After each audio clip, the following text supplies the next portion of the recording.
Passion, drive, and patience. What brings home the winning trophy is also what keeps your ride or die alive. eBay Motors has everything you need to maintain your vehicle and level it up to peak performance, from superchargers, roof racks, exhaust kits, LED headlights, and more. Whether you're into speed, power, or style, eBay Motors has got you covered.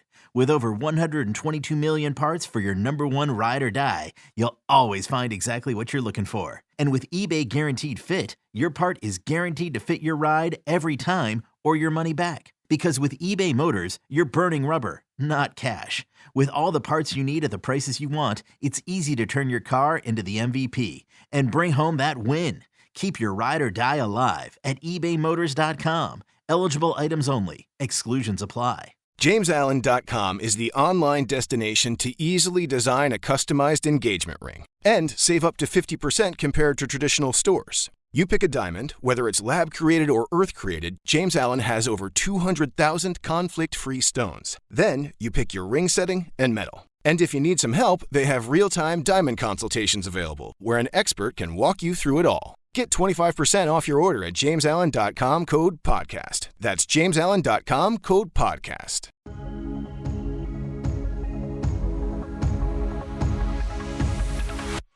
Welcome in here to the Friday Shoot Around. I am Ryan Gilbert. Today, we are joined by former Wildcat Pierson McAtee. For those of you that are familiar with the Friday walkthrough with Cole Carmody and Monty Spiller from the football season, this is going to be basically the same exact thing, except we're going to be talking K-State basketball. We will not have Pierson on here every week. We're going to sort of rotate guests as we go through the season. But today we got Pierson McAtee on. Pierson, how you doing? Good, man. Yeah, appreciate you having me on. Excited to get this going and talk about the exciting season we've seen so far. We're sponsored by the Part-Time Beverage Company. The first half is sponsored by the Cape Cod. Second half is sponsored by the Club Soda. Be sure to get those wherever you can at your local liquor store. Pierson, let's go ahead and jump right into this. You obviously played for Bruce Weber. To see a coach go like that, and for not just Jerome Tang, but for any head coach to come in, were you maybe, a little hesitant with a new coach? I know you've built a relationship with him. You've connected with him. How have those interactions been with Coach Tang and his whole staff? Yeah. First of all, any interaction I've had with Coach Tang and his staff has been nothing but great. Without a doubt, it's very exciting. I think the fans can easily tell this is, and the staff is fun to be around to see. They're very active on social media. I'd be lying if I said it wasn't hard for me at first, with my loyalty and my experiences with Coach Weber. Nothing but great things to say about that man and his staff and how I was treated and, the experiences that we were able to have. But any sort of bittersweet feeling I had at first, it went away as soon as I met Coach Tang and his staff. I understood, where they stood, their values. I have a great appreciation for him being in the league this long. The success he had down at Baylor and kind of how he leads his program with faith-based as well was really cool to see. And I could tell right from the get-go. So it's been great to start to meet that staff. Looking forward to continue to get to know him over the next few years. I think the non-conference slate for K-State by and large was rather forgetful. There was obviously some highlights, some big wins in there. So I don't want to spend too much time on it, but after the non-conference slate was done and before Big 12 play started, I don't think any of us expected K-State to be 4-0 right now with all these wins they've gotten. They've been just, so impressive. But heading into Big 12 play, how did you think this team was prepared to play in the toughest conference in the nation? Yeah, great question. It goes without saying that you could tell from the get-go looking at the first 10 games or anyone's schedule within the Big 12, it's going to be a gauntlet.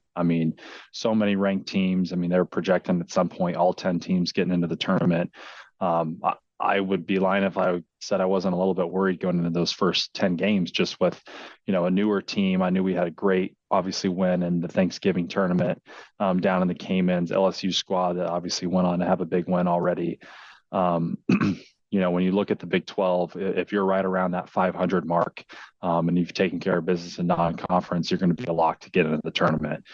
And looking at our first 10 games, you got KU twice, Texas twice, Florida in the SEC Challenge. those two tough road games to start with Texas and Baylor. Quite honestly, I would have been pretty happy with 500 through these first 10 games, and to be able to start, 4-0, two huge road wins. That just says nothing but how prepared those guys were going into the season. Why has Kansas State been able to win these first 4 games in the Big 12? I know they've kind of changed the pace. Last time we saw them against Oklahoma State versus what we saw on the road against Baylor in Texas. Those games were up in the 90s and the 100s. Mm-hmm. And I think that really kind of tells you how this staff is going to, the game plan is going to be different every single game based off of the opponent. So, they've changed the place. They've played good offense at times. They've played solid defense at times. We'll talk about Marquise Snow and Keontae Johnson later on, but why is Kansas State 4-0 right now? It's pretty simple. Why any teams win, especially when it gets to conference play, it's just toughness, mental toughness, physical toughness. The physical and mental toughness only gets harder as you go along. When you've got 2 games a week, especially if it's back-to-back road games, especially once you start going out to West Virginia, it's late nights getting back home. That's where you really start to learn a lot about your team. And I think, having a longer Texas road trip to start it by just staying down there to play then at Waco and not letting kind of the hype and the buzz and the high of, scoring 116 points in a game get to you and taking care of business at Baylor just showed a lot about how mature this team seems to be. But toughness is the only way to win these types of games in conference. You mentioned the maturity of this team. How can a team be so mature and so just experienced with 11 newcomers? I mean, is that just all coaching? I wouldn't say it's all coaching. I think it's a big part of it. I think trusting in what looks to be a player-led team is always huge. I know that's something that Coach Weber always harped on, is it's got to start from the players, your leaders. It's why we had a lot of success, kind of in my later years with Barry and Cam and Dean all stepping up and becoming leaders from those underclassmen. So when you have guys, experience like Keontae, I know he was out for a couple of years, but just his toughness and ability to fight through. Marquise has led the team very well. And just having a couple of those transfers that can help lead the Cam Carters and those guys that may not have had as many minutes at this level yet. You can tell that they feed off that energy and that maturity. What qualities do you think this team, I know we're only 4 games into the Big 12, but what qualities does this team right now, based off of what you're seeing, what qualities do they share with Barry Brown, Dean Wade, and Kamau Stokes, those teams that won the Big 12 and won in the NCAA tournament and got to the Elite Eight? How do these two teams, I guess those seasons kind of compare to each other? Yeah, I think being resilient, responding after getting punched in the mouth at any point in the game. I mean, if anything of the high scoring games even West Virginia, but specifically Texas and Baylor. The Texas game, they really never went through a drought. I was texting a couple guys about the game, and I'm like, we got to get a couple stops down the stretch. We've already had 100 points here with 5 minutes to go.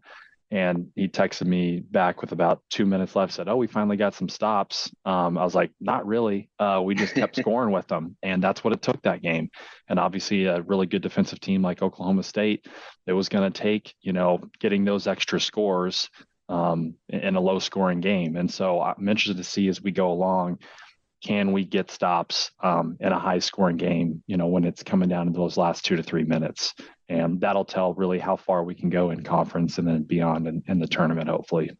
Sure. And I don't think anyone's expecting K-State to go 18-0. Would be awesome if that happens. But, I'm excited to finally, if it ever happens, to see K-State lose a game, just to see how they respond and how, this team can be resilient. But you mentioned just, teams are going to go on runs. And it seemed like over these last 4 games, maybe a few times games were slipping away from Kansas State, right? They had the lead for most of that Baylor game, and then it slips out and it goes to overtime. An inexperienced group, an immature group would probably fold and lose a game where they blow a lead.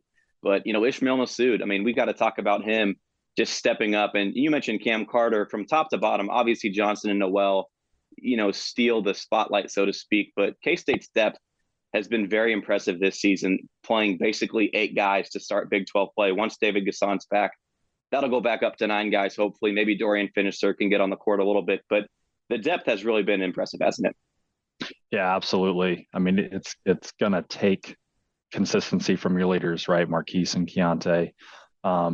But even when they have a game like Keontae, I know he didn't have the game he necessarily wanted to against Oklahoma State, to still fight, get rebounds. It's going to take that one special X factor every game, if not a couple in the high scoring ones, right? Ish hitting the big shots at Baylor. I thought Cam Carter, I think was at the Texas game, he had a crazy stat line with everything that, he was a part of, with rebounds, assists, steals. It's going to take those X factor guys, especially when David comes back too, especially from the big man position. Just helping out Bebe and Tomlin down there. That's going to be huge as it gets further into the season and you face, some true big men down there that can beat you up as the season gets going along. We'll end the first half with this. What do you think, or I guess which player is more important to this team? Is it Marquise Noel or Keontae Johnson? You can make an argument for either one of those players with obviously, Noel's leadership that he had in the offseason, what he does on the court, but Keontae Johnson has also the ability to just take over a game. Yeah, it's tough. And no, it's not the answer you want to hear, but you got to have both. I mean, to reach this level, being 4-0 in the Big 12 and only having one loss through non-conference. They both provide so much. And to keep this whole team, especially with the lack of experience together, I know Keontae is always going to be important. He's always going to be that kind of concrete, but Marquise controlling the pace, getting the guys under control on whatever side of the floor it is, making sure the guys who are needing valuable minutes at the end of the game are staying out of foul trouble. Point guard is always going to have just that little bit more of importance on the game. It's just like quarterback in football. So I would just give the nod, I guess, a little bit to Marquise from that standpoint, but they're both so necessary on this team. We talked about the depth. I mean, both those two guys are so important, obviously, but you go down the entire roster, right? Noel and Johnson are going to have some off nights, and that's why K-State haven't lost a game in the Big 12 and only one game all season. It's because, we saw it against Oklahoma State. Both those guys, I think, were 3 of 13 from the field in the first half, and it was Ish Massoud who stepped in and drilled a three. Cam Carter had the buzzer beater. Desi Sills was great off the bench. So it's a full roster from top to bottom, and everybody's making contributions on this team. We'll go ahead and take a break here on the first half. We'll be right back. And once again, we're sponsored by the Part-Time Beverage Company, and this is Friday Shoot Around.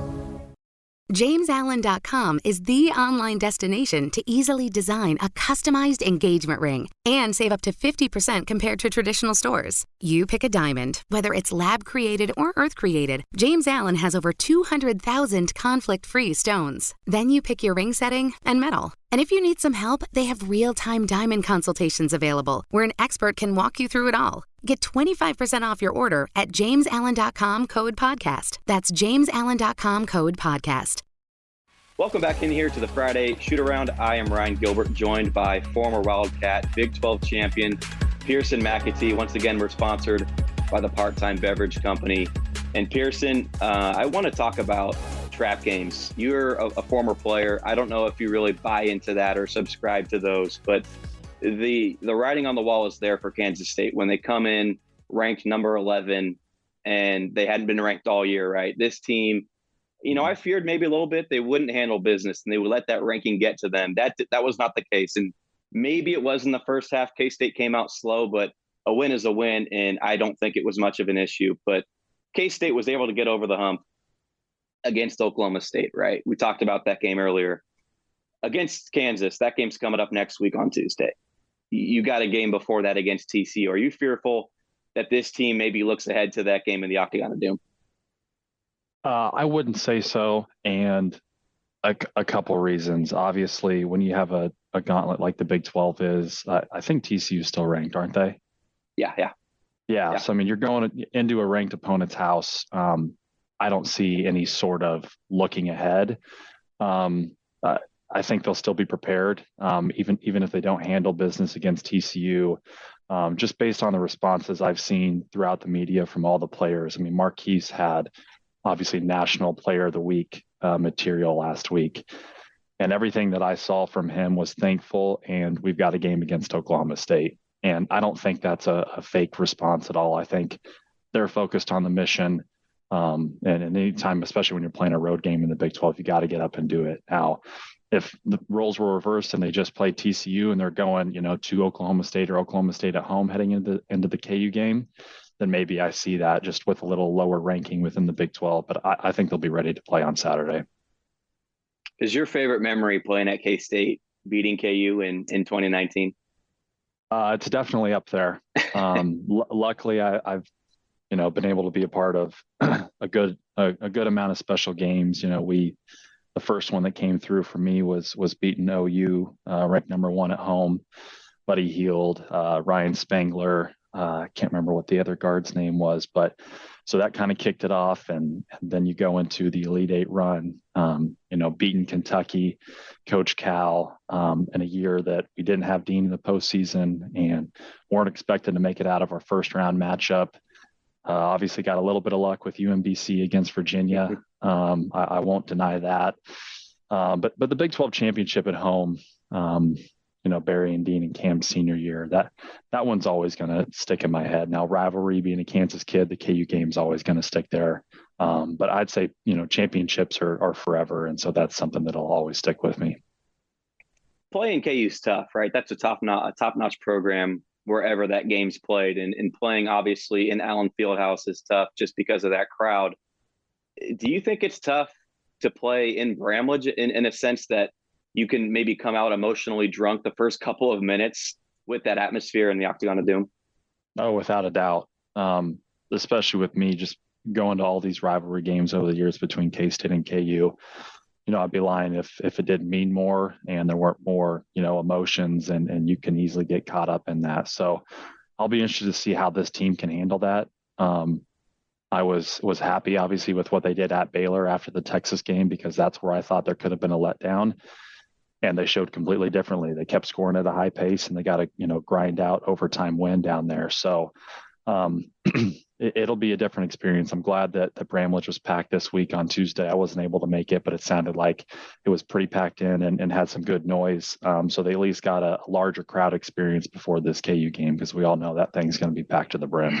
Yeah, for sure. Like you mentioned, it's going to be packed. And, Tang has done so many great things, obviously on the court, on the recruiting trail, but connecting with these fans and getting Bramlage rocking. I think that's probably one of his strong suits, right? Just going up to the student section and doing the Wabash. It's pretty cool to see. And, Bramlage Coliseum, that place gets bumping and it makes a true home court advantage for your team. Tang had many reasons why he came to Kansas State, but he mentioned that when he was at Baylor, he remembered those fans and how rowdy it can get. So it's certainly going to be a heck of an atmosphere. And we had a question about this on our Power Cat Questions podcast this week. How long do you think it's going to be until it's sort of normal for Bramlage to be like that night in and night out? Yeah, that's tough to say. I mean, I don't think anything will ever compare to the KU game. I think that's just the emotions there, the long history. That's always going to be evident. But if anything like, Tuesday showed, I think it continues throughout the rest of the season, at least with, 90% plus capacity. I think what games are we sold out through? Is the Texas Tech game sold out? I would assume I believe Florida so, yeah. and Texas are already sold out.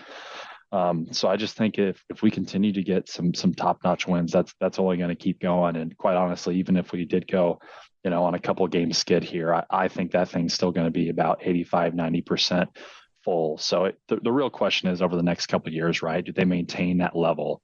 Do they maintain the buy-in? And I think with how well, like you said, coaches engage with the fans, especially the student section, I think it'll be something that's here to stay for a long time. You talked about your relationship with the staff. What do you think about just, Malachi and Perry and Dowling, all the assistants from top to bottom? I know you've known Kurt Kelly for a long time. How have they just sort of operated from what you've seen? Yeah, I haven't seen a ton up front, but from what I can tell, and I know about Coach Perry's just pedigree through the MoCan AAU program, and obviously with coach out of Texas, being down there for a year with Chris Beard and having kind of the recruiting presence that I've heard he's had. They've obviously done a great job. Our recruiting class next year is amazing. I know a lot of that is assistants, boots on the ground.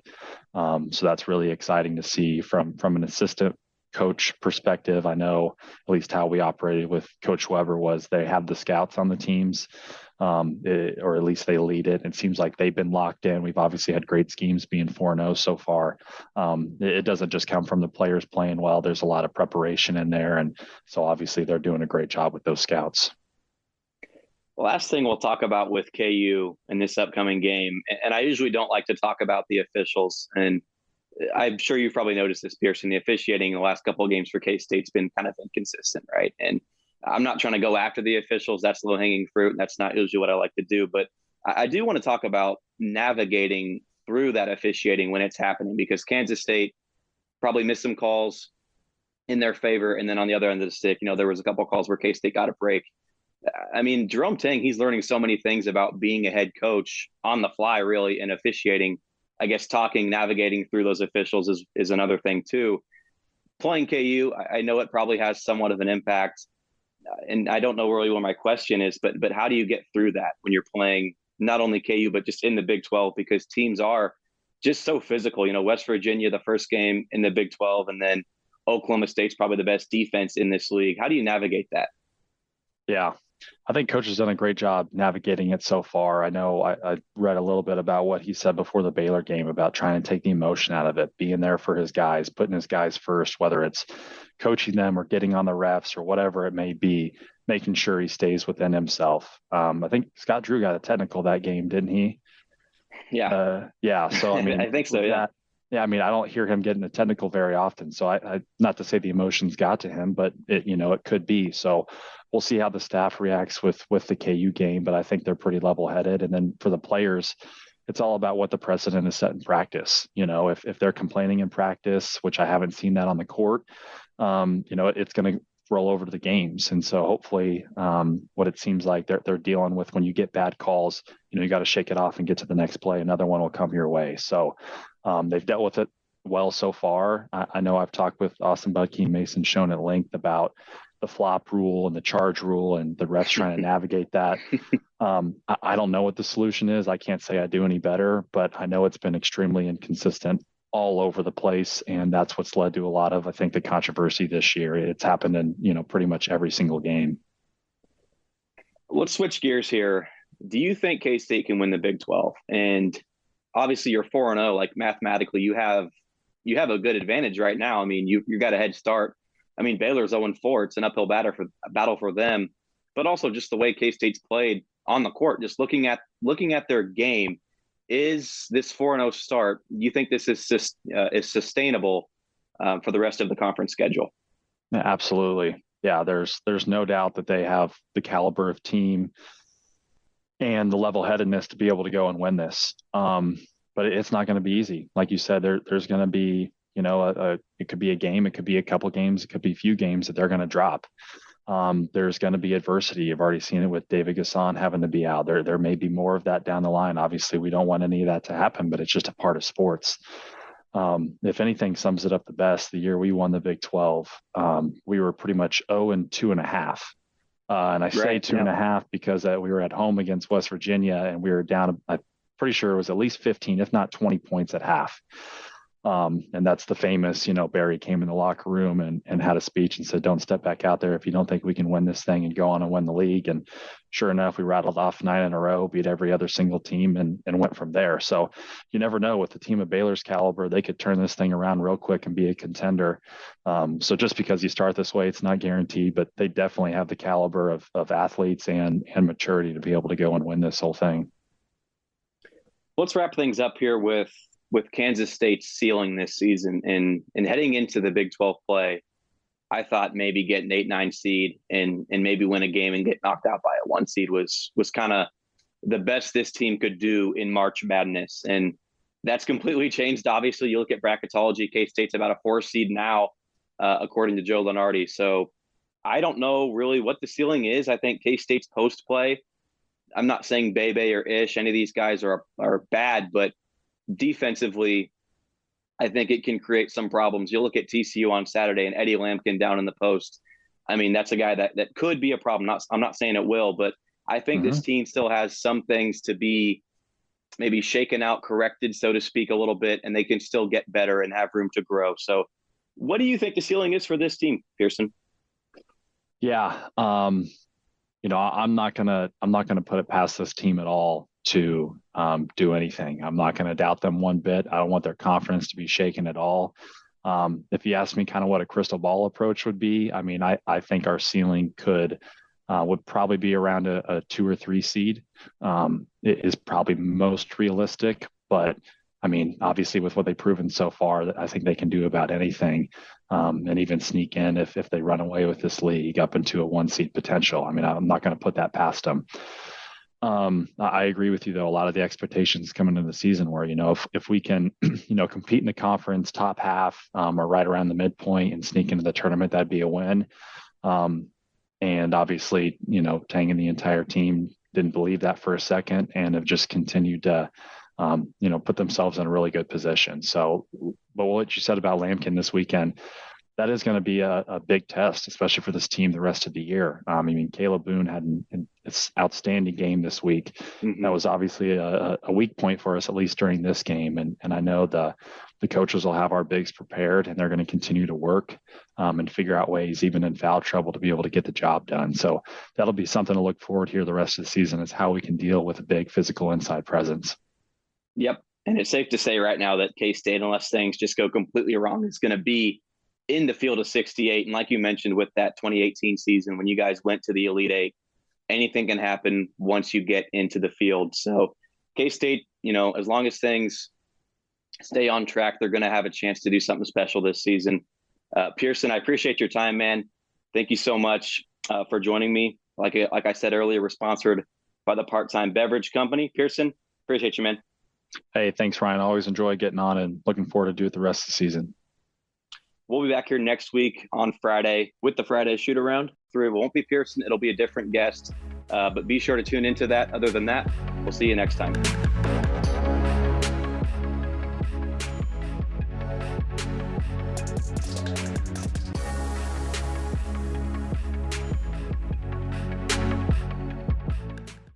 With Blue Link Plus, you can access your Hyundai Tucson Limited remotely. Doors unlocked, temperature set, lost car found. There it is. Get complimentary class-leading Blue Link Plus. Call 562-314-4603 for complete details. Nickelodeon covers the NFL season and your favorite NFL players in Slime on NFL Slime Time, a weekly highlight show for the whole family that only Nick can get away with. Join Nate Burleson, young Dylan, and the rest of their team as they recap the game, get Nick-exclusive interviews with players, make a mess with celebrity guests, and each week award the coveted MVP trophy, an epic prize that comes with serious slime. Huddle up with the family and catch NFL Slime Time Wednesday night at 7:30, 6:30 Central on Nickelodeon and streaming the next day on Paramount+.